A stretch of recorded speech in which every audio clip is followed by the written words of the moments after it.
MDG TV, une chaîne Went pour la cause de Christ. Mafuta Yasika, Mafuta Yasika, Mafuta Yasika.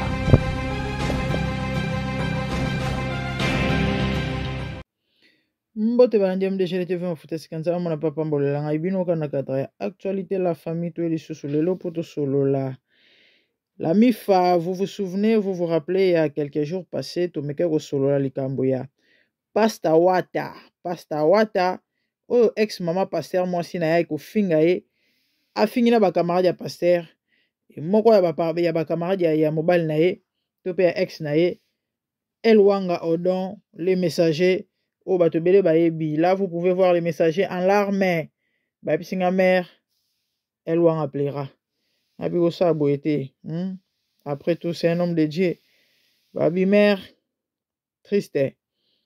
La famille au pasteur Odon en pleine prédication alléluia et bah nazoko réclamer vidéo de quoi ebisinga o carotine la vidéo mais là j'ai que des captures na vidéo nde bandeko na royeba ezaki azole la masumu ndenge bat bazoloba to ezaki peut-être que prédication parce que ça la rappelle balobi non il paraîtrait il a fondu en larmes par rapport aux critiques ou encore, comment on appelle ça?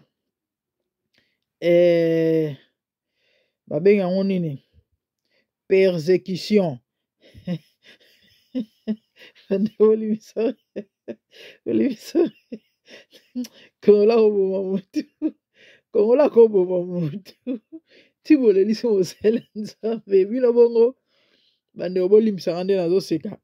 Non c'est comme maloba bandeko bandeko loba na ba commentaire na moni na ba page mususu na Facebook bandeko nakutai na ba image na tout ninga bime eza nini ba bi non par rapport à mambo ute roleka il paraîtrait moto na nzamba fondre en larmes.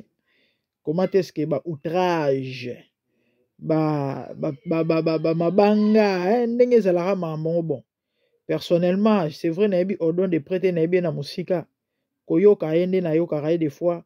Comment on a je ne crois pas Odon le la persécution et ataso ba kosele makambo parce que personnellement jusque là nazoye ba pe loro ya salité o mama héritière yo fingela bat balobi na que non a fingé parce que yem tapé sa mobali nae basi donc si on comprend bien maman wa ko poata ex pas mobali nae azana ikana posa ya mobali nae bazonga na ndeta ngayoki mobali azobala.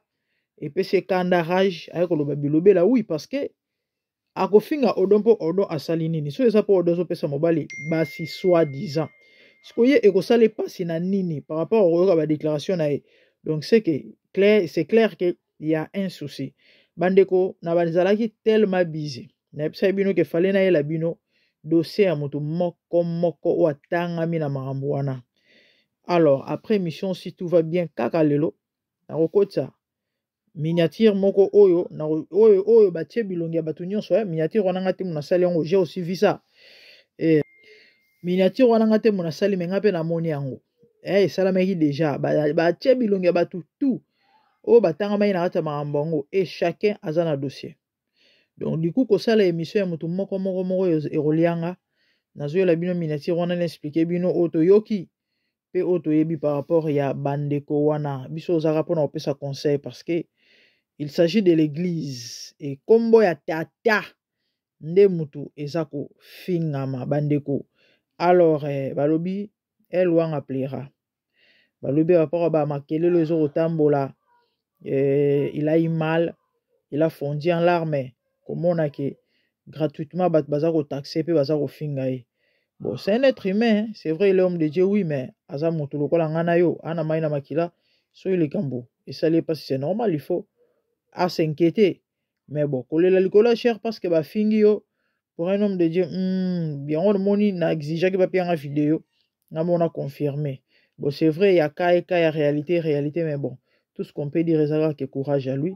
La vie continue. Bible lobby, beaucoup fingama, pour na komorangai. Mais, batela, eli kondima. Alors, balobi boy, pasta, amuta ba grignotage. Depuis divorce yango, alinga obalate pour la nini. Grignotage eleki. Grignotage eleki, du coup, arozwana na rotika nani sinote, eko barde. Même sac, balobi mère, même sac na vaseline, même sac na momo. Nazo mentionné babilo badwazoloba, oyo balobi ke elelisi pasta. Personnellement, je sais pas. Mais balobi on de bilo elelisi parce que bazo tambo na komona bazoloba balobi mais non mère, yé bana divorça. Et petit frère Soleil Wanga, oyo yé abala alinga soko balate pour grignotage de grignotage. Do basi wana bazala elare pena minduki basimbela pena manduki so kaka meki batala so bala nani bongo ba olapide e balobi non misusu kutu balobi bana mi taxe but toyebi kongola apeka muta bilobela muta ba intimidation so eza bongo nga na yebite mais ngai na weka opesa conseil na moto na Nzambe na obiseka courage Bible zoloba baloba mabe pona yo me bakutona mabe wana te Nzamba justifiaka. So oza innocent tôt ou tard, innocent c'est oganga. Et na nyonso tika na maboko na nkolo papa. Nzambe ne mutu ayebi mitema. Nzambe ne mutu asondaka baker ndenge Bible ezoloba na barin. Yenda ozongisela olandisa misala na yo. Non eka bato, toi ka ba humain. On peut brancher aussi. Personnellement, qui suis-je pour vous juger comme des dieux? Surtout que fond, na yebite mais toi ka koloba puisque c'est actualité.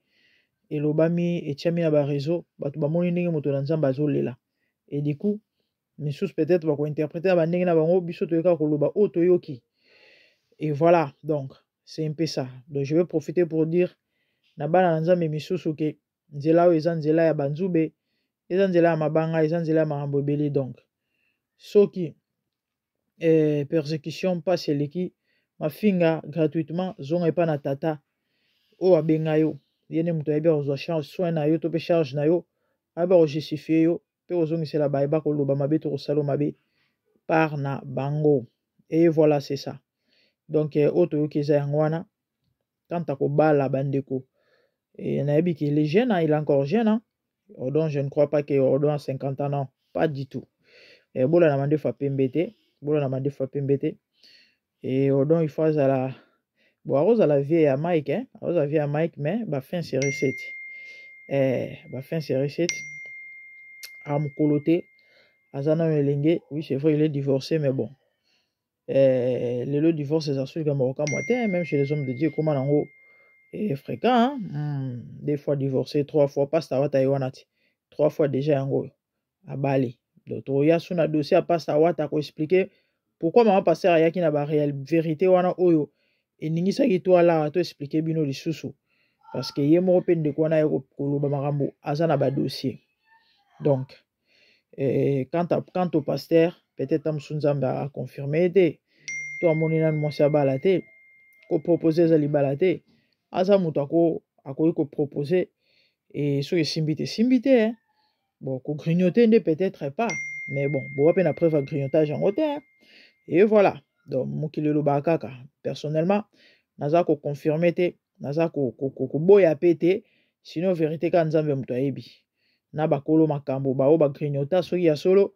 na oyo a grignotaka parce qu'on peut tromper tout le monde mais pas sa conscience mais moi personnellement neti ke na preuve te na mona place à grignota te na mona pe moto ya grignota te moi na confirmer et ça te balobi likambo na grignotage nde makambo et yango moto esali ke pasta plaira elwanga plaira ti boyelelisa mosele na Nzambe la famille pour chuter vous qui parlez mal des hommes de Dieu et des preuves et boza vraiment na ba benga ngonini ba raison to pe ba droit ba benga ngonini ba mandat Nzamba pesa bino pe ba mandat wana ya ko kritika bango sinon te bozape mbano na bino boyeba ke Israël à chaque fois bando sumuka nzambe bando beteka na nzela ba nation mais tanga banda kozonga nzambe banda ko beta ba nation wana ngai ta on a ya ko dénoncer c'est parce que j'ai le mandat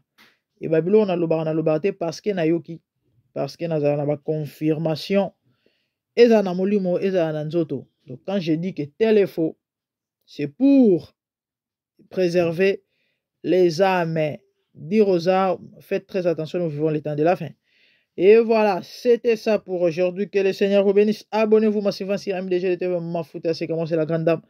Quant à moi, tout le monde en imbala, c'est des bonnes choses à vous. Merci, au revoir, bye bye, bye bye, bye bye.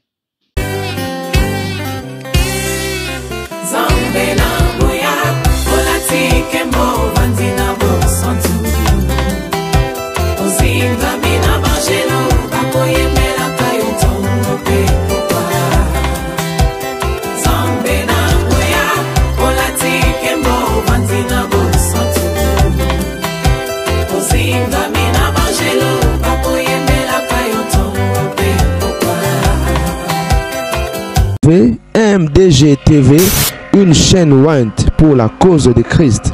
Mafuta Yasika, Mafuta Yasika, Mafuta Yasika.